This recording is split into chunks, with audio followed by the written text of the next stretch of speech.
তুমি চলে যেও না ও সাথিয়া একবার যাও ফিরে যাও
ব্যর্থতার বোঝা আমি বয়ে বেড়াবো না।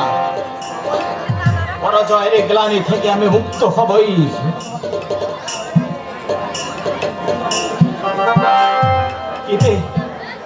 কিরে হতভাগী, তুই ভাবছিস তোর এই হতভাগা দাদা তোকে ভুলে গেছে? না না না, তোকে আমি ভুলে যাইনি বোন। তোর যে না বলা কথা আজও আমার মনকে ক্ষত বিক্ষত করে দেয়।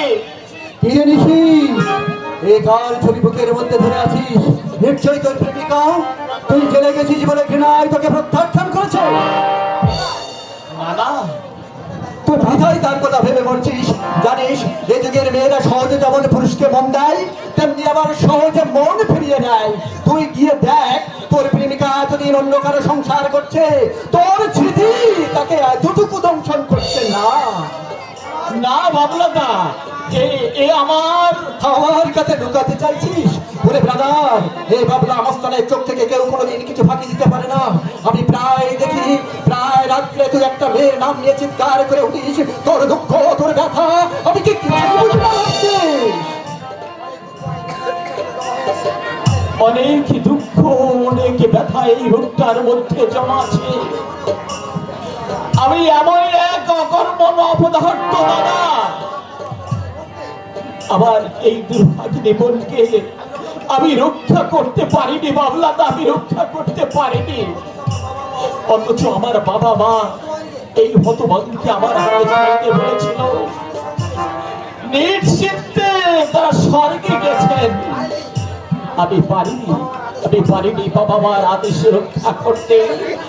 আর শহর থেকে স্বর্গ থেকে তারা ঢুকতে ঢুকতে কাছে, আর এই অপদার্থ সন্তানকে তারা অভিশাপ দিচ্ছে।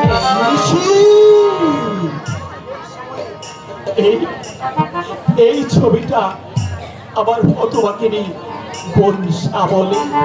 এই দেখ, আমি তোকে না বুঝে কত কটু কথা বলেছি, কত কষ্ট দিয়েছি।